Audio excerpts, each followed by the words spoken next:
Thank you for being here. I acknowledge that the city of Hamilton, where I record this podcast, is situated upon the traditional First Nations territories of the Erie, Huron-Wendat, Haudenosaunee, Mississaugas, and the Chonodon of the so-called Neutral Tribes. Hamilton is also directly adjacent to the Haldimand Treaty Territory. Welcome to the arena, where sometimes the hardest part is showing up. My name is Linda McLaughlin. Thank you for being here. I am fortunate that Beth Riungu's path crossed mine this past year. She tackles some profound subjects in her writing and work. Subjects that most of humanity has been forced to grapple with this past 2 years. I wanted to share a bit of what she's written. What happens when we die? Does it just go dark? Is there a God? Will we be judged, and how?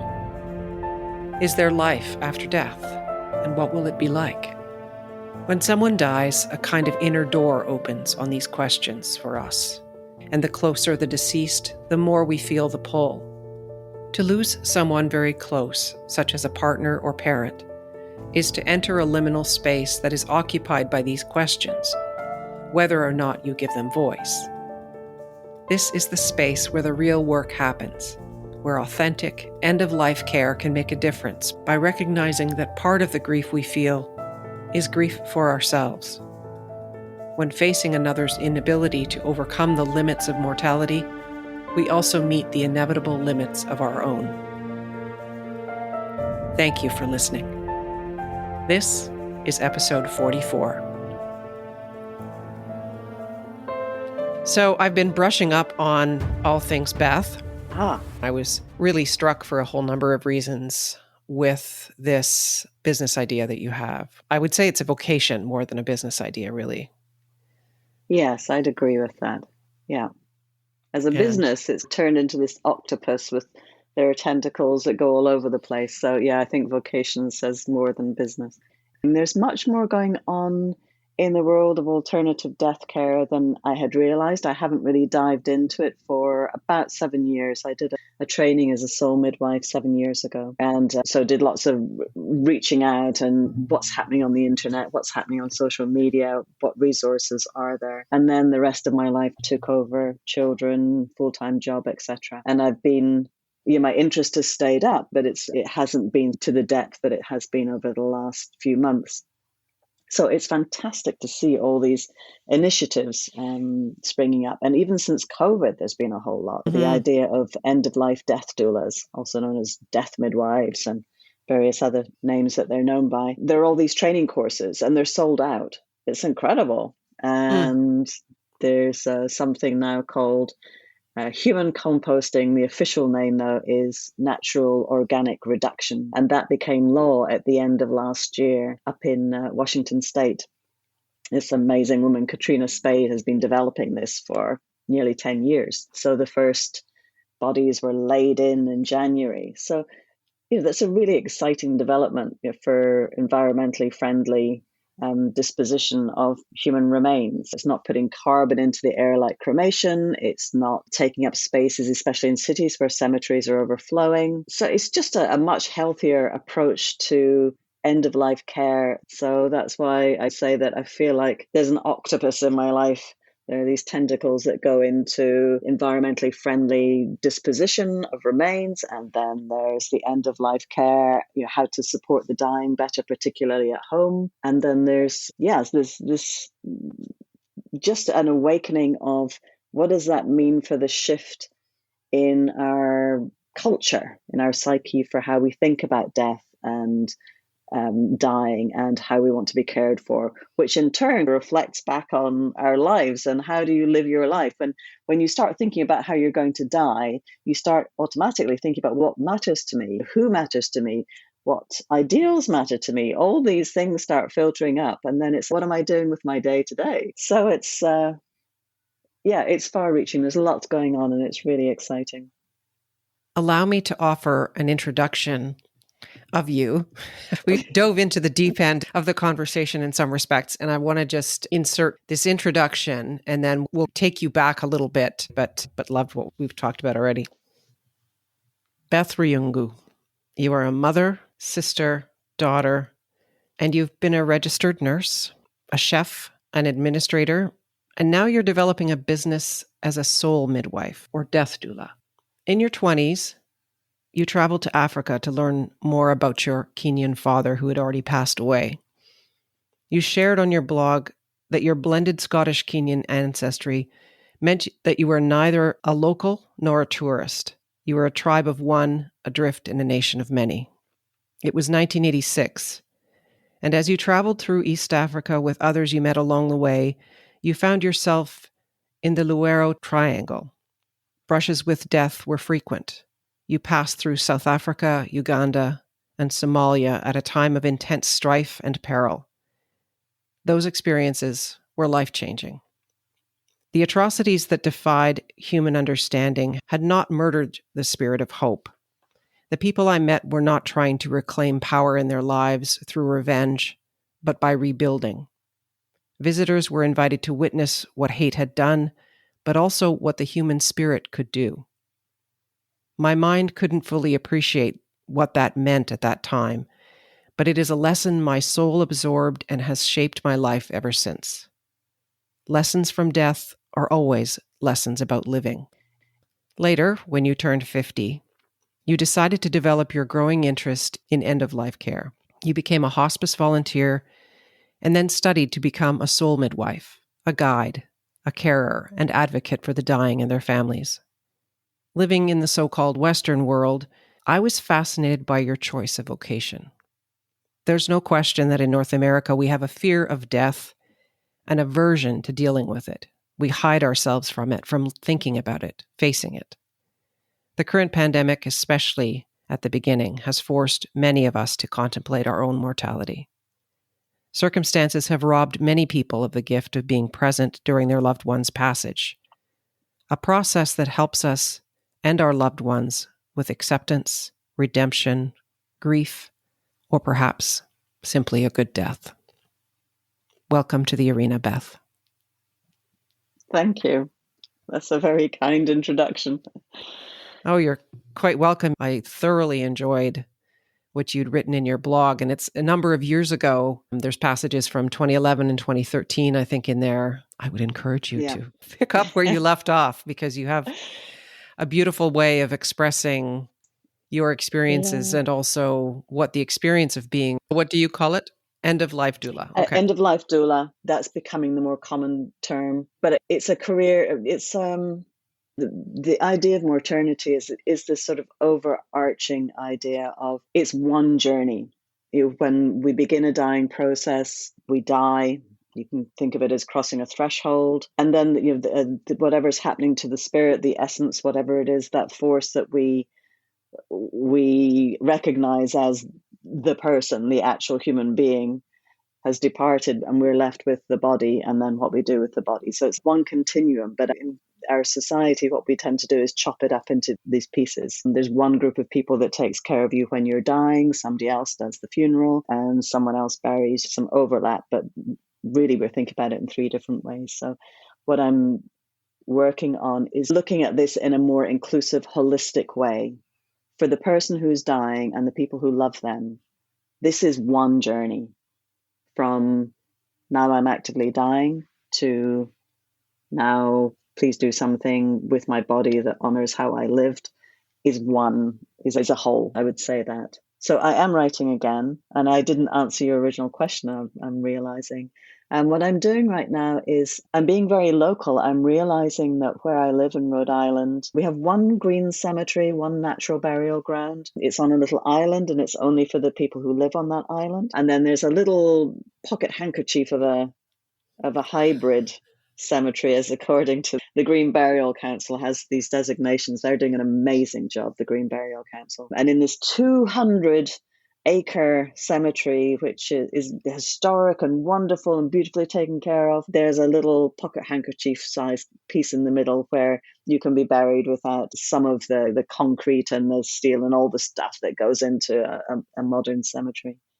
So I'm working on connecting the people who are supporting people through the dying process, supporting the hospice process, seeing if there's anyone around who wants to work on this initiative to get a green burial ground locally.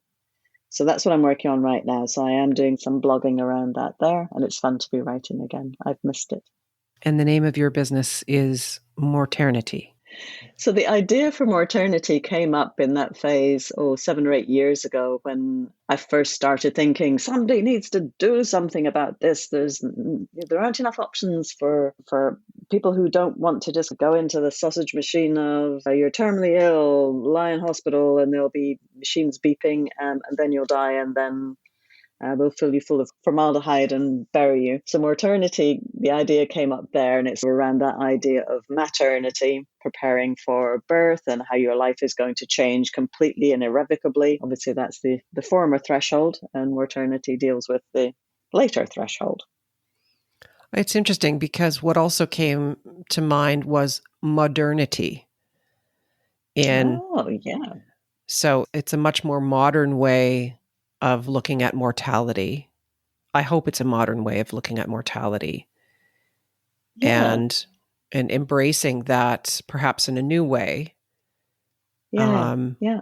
Evolving from our fearful way of looking at death and what is on the other side. And again, as you were saying earlier, what are we doing with our bodies? And what kind of imprint are we leaving on the earth with our bodies through the disposition, as you were saying? And I was very interested. I saw a speaker, and her thing was these mushroom shrouds. Oh, And yes. so using a shroud that's got all these spores in it. And so you're wrapped in this, and basically the spores take over, and basically you're turned back into dirt.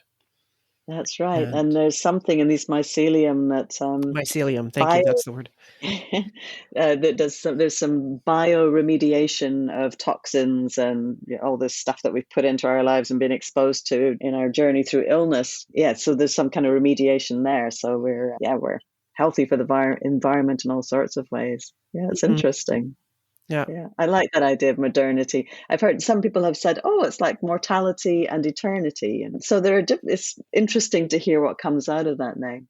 But that idea of the modern piece, I really like, because in so many ways we're returning to how death care used to be. It used to be that, of course, you died at home as long as it was natural causes. You were cared for at home. If you lived rurally, then you buried in the family plot or the local church or something. Formaldehyde and embalming didn't come into fashion until Abraham Lincoln died in the 1860s. So it's this change in culture has been very recent. What we think of as tradition is less than 200 years old. And before it, there's millennia of us taking care of each other as we're dying, taking care of each other once we have passed. So it's a return to that. But of course, medicine being where it is now, you don't need to suffer the incredible pain or discomfort of the symptoms in the same way, and often not at all. Hospice has brought care at home and in hospice institutions to a whole other level.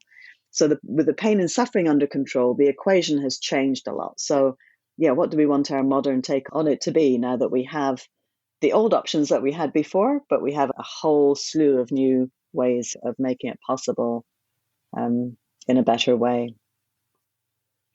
Take me back to your childhood. What was dinner conversation like in your household growing up? So I've been dreading this question because I can't remember. What I remember about family meal times or those early formative family conversations. When I was very young, my father was very ill. It was a series of complications that kind of built one on the other. He was from Kenya, as you said. He'd had malaria in Kenya. He then, when he came to Scotland to be studied to be a doctor, he contracted tuberculosis. This was in the 50s before I was born. But he had that. The treatment for tuberculosis kind of could be complicated. So he had that, he had the malaria, and then he developed an ulcerative condition. He developed Crohn's disease, and the treatment for that was steroids. But if you use steroids, you mask the symptoms of malaria. So he was very ill in hospital when I was young for at least a year. And suffering from it afterwards. My mother was a nurse, so earning next to nothing. She's trying to manage me and my two brothers, who were all very small, earn enough money to keep the family going, etc. Go and visit my father, who was in the hospital a couple of hours away. Yeah, the times that I remember, there was always a lot going on. Meal times, I remember my dad used to make this amazing chicken curry.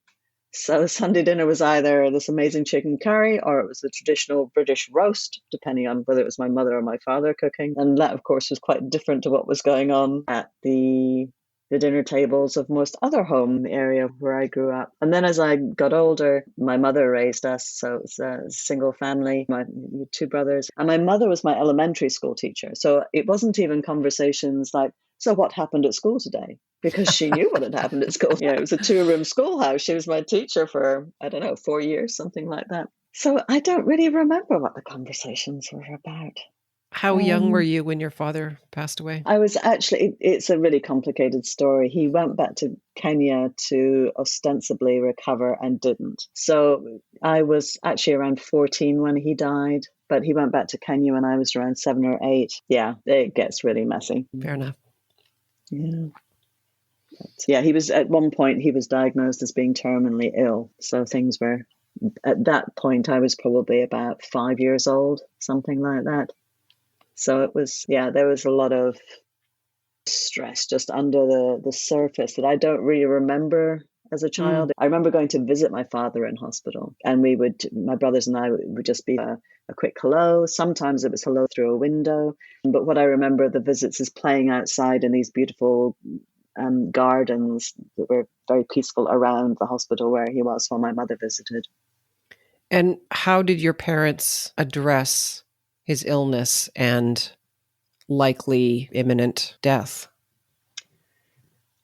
I don't know that they did. I certainly don't remember it. It wasn't until years later, I was in my late teens, early 20s probably, before my mother and I really had those conversations about exactly how dire things had been at that point. Her parents were older, they lived far away. And her father, my grandfather, had volunteered for the First World War and been gassed and then was a prisoner of war. He survived being gassed, but then he was a prisoner of war.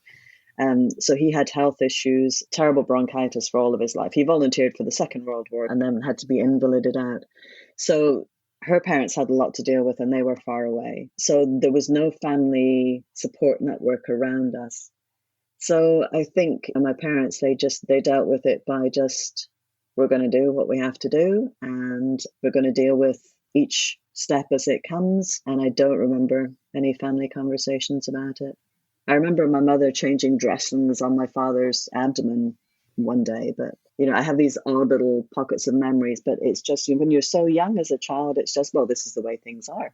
Yes. You don't really think much about it. So it wasn't talked about.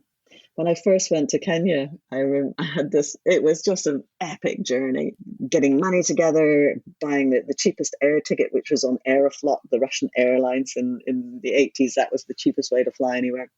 So on New Year's Day, it's freezing cold in London where I'd been living. And I get on a plane and there was a 48-hour stopover in Moscow. You're locked into this hotel and the food was dreadful. I got awful food poisoning. I was up all night being sick. I arrive in the heat of Nairobi and the family have come in a car that they've borrowed from someone. And the car is packed with people, just enough room for me. And we're driving for hours up through these red dirt roads up to the family home and stopping to meet various people. And of course, I'm exhausted. I'm drained. There's all these people I don't know. I have no idea what's going on. We finally arrive at my grandmother's shamba, her home, which is like a small farm where you grow your subsistence crops and then you have a cash crop. She grew coffee as a cash crop. So I'm meeting my grandmother for the first time, and this auntie and that auntie and these cousins. And oh, by the way, there's your father's grave. And what? It's just this very simple sandstone sort of raised box looking thing that looked like a sandstone bench that you could go and sit on. And it was like, yes, there's your father's grave. And it was, oh my gosh, I just lost it. It was, oh boy. So Wow. I was sat in the parlor while everyone else gathered outside and just like, my goodness, what has happened? I'm just in a completely different world. That was one of the earlier conversations about my father's death. And at that point, I was 24. What event in your life has had the most profound impact on you? Oh boy. I think probably I would say my brother's death. He died when I was 17. I just left home and I hadn't really officially left home. I'd finished school. I was supposed to go to college in the fall and I'd always wanted to travel. I always wanted to go to France for some reason. It's not far from Britain. So I had gone to France and then ended up actually on the south coast of England. And very suddenly, it was a motorbike accident. My brother, who was just 18 months younger than me, so we'd been very close, and David died instantly in this accident. And so from going from this place of, oh, isn't this fun? I'm traveling. I can be whoever I want to be. I can do whatever I want to do. The world is full of all these fantastic possibilities. Suddenly there was this, oh my goodness, life is finite. I don't know. It's a very grounding moment, shall we say. And my mother, of course, was so devastated by this. David had just left school. You can leave school at 16 in Scotland if you go and do something vocational. If you don't want to go to college. And he had not loved school. So it was like, oh, finally, and David's out of school and now he can really get on with his life. So just the irony was awful on top of all this, all the grief and the sadness. So she was, okay, so you're not going to go to college. What are you going to do? Oh, I'll do nursing. Now that I've said I'm going to do nursing, I guess I better apply. So I did. So I did travel. I've traveled a lot and I absolutely love to travel, but it definitely helped there always be that part of me that is thinking in terms of, I don't know, life purpose, of meaning. You hear quite often about how on their deathbed, no one ever says, I wish that I had worked more. But I don't know that they say, I wish I'd had more exotic holidays either. I think it's more about, did I stand up for what I believe in? How did I spend the time with the people that I care about and the people that I love? Have I made a difference for anybody in the world? I think is the big thing. So that stays with me. I feel more it's, what have I done to justify the wonders of life and the beauty of the world? It's such a gift to be alive. What have I done to not pay for it exactly, but how would I say, what have I done to contribute? What a profound lesson to learn at such a young age, at the beginning of your adulthood, to have that lesson thrust upon you.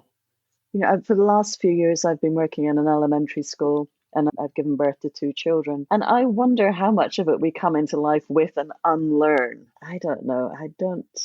It doesn't feel like something that I invented or discovered from the outside coming in. I feel more like I've always known this. It sounds arrogant to say that we all have it inside us somewhere. Maybe we don't. I don't know.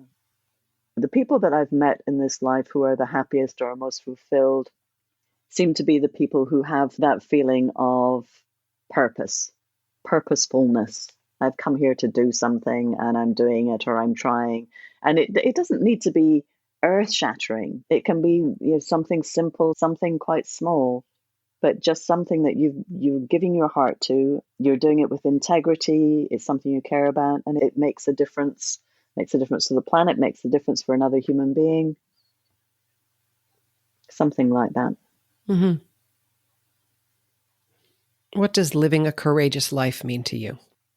I think being happy is an act of courage in this life. And in this world at the moment, I think it's a huge act of courage to be happy, to be satisfied, I think is a courageous thing to say. I gave it my best and that's good enough. I have enough. I don't need to have 10 times more. Living courageously. I think another element for me of living courageously is not just accepting this is the way that it's always been done, or this is just the way that it is. If you see something that's that could be better, that could serve people better? Can you be the one that stands up and says, hey, I think we should try something differently? So that kind of goes out of both sides of my mouth, doesn't it? It's courageous to be satisfied. It's courageous to say that I'm not satisfied. I think it's the showing up with all of yourself, not hiding. Yeah, to make yourself small, to think, oh, I can't possibly make a difference. I think is ultimately, it's selfish. The world needs all of us.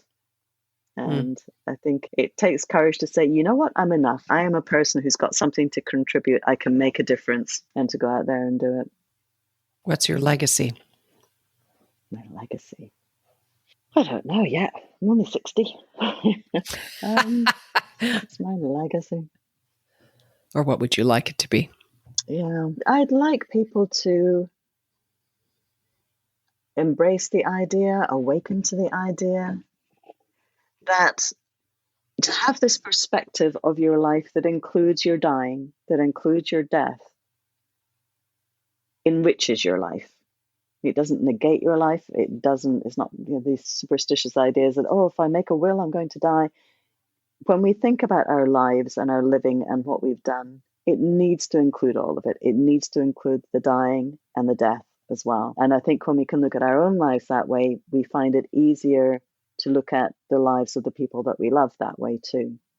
To be able to look after someone who's dying with the awareness that, yes, you are dying.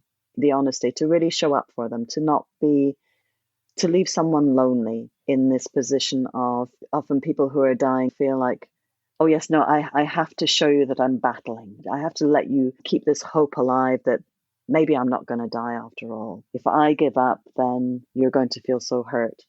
That's very isolating. I think if we can change our ideas about death and dying and get over our fear of it and embrace it, see it as the gift that it is ultimately, then we can be much better companions to each other. And I think we live better. What would you do on your last day? There'd be a lot of eating involved. I love food. Yeah, sort of little tasting plates. I don't know, but I'd have to have some supersonic jet or something with low emissions, obviously low carbon emissions, to zip around all these different countries and just have little tastes of all these different foods and say goodbye to all the different people who are around. Yeah, I think anything that just gives that opportunity to soak in the beauty of the world. It's fall in New England, so we get this glorious golden light and the leaves just starting to change. And I live by the ocean, so the swells are coming up from the south from the various storms. So yeah, food, nature, and the people that I love. Any commingling of that would make a perfect day. If you had the opportunity to have a conversation with someone for 5 minutes, living or dead, who would that be?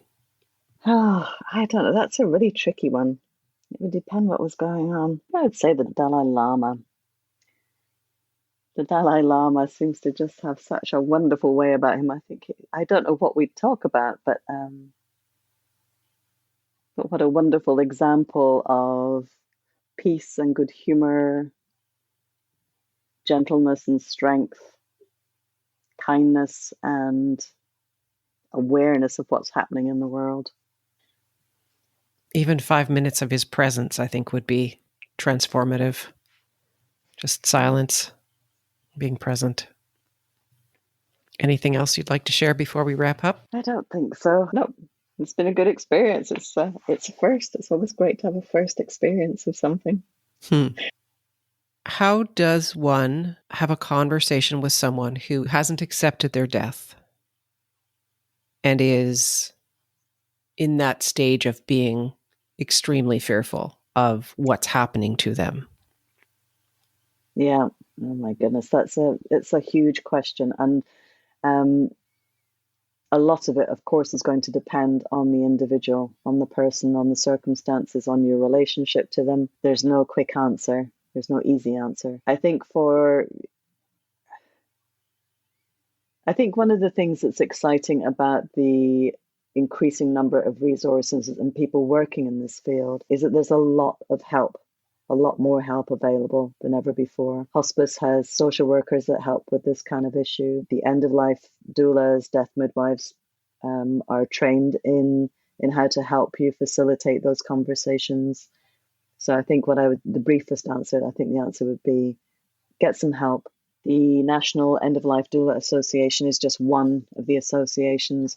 But if you go to their website, they have listings of end-of-life doulas. So you can find someone who can help you with this. And presumably the members of the care team of the hospice team are there to help and support you with this. It's not an easy task.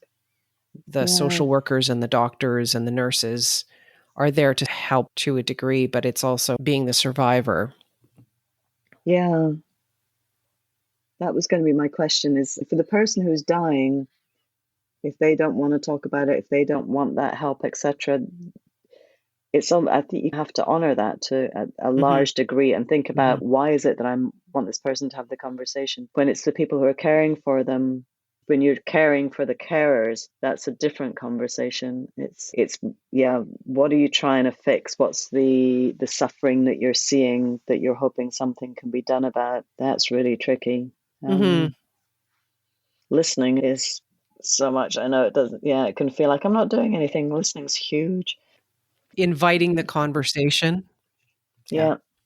If you're not fearful about the subject or the conversation, you're giving so much, because there aren't answers so much as there are questions. It's more like developing the questions. What are the questions? Those times in life when finding the answer is easier than finding the question. Even if it's as simple as just writing it down as a letter, if you can't have the conversation. I spoke about this with a friend whose sister was dying and was just completely unresolved she'd broken up with her partner right before she was diagnosed with terminal cancer. And she had so much anger, and there was a lot that she had to work through with it. And she couldn't, because they weren't in touch. They were on different sides of the country. But to write that letter down, and whether to send the letter or not, deliver it, is a different conversation. But to help somebody to actually write it and get it down, to articulate it, can do a lot of healing in its own right. I wrote letters to my family this past Christmas and just basically told them how much they mean to me. Right. And it seemed like a crazy exercise in some respects, but this COVID time has been very impactful for me in terms of, let's talk about mortality. We just don't know if and when this is going to happen. And so I felt the need to sharing with them what they mean to me in my life. That's lovely. It felt a bit awkward in some ways. It felt like something you'd put in with your will. Here's that in the envelope with the will and all my wishes and everything. But I just thought, no, I wanted this to be a living. Yeah. I think that's wonderful. Yeah. That is living courageously.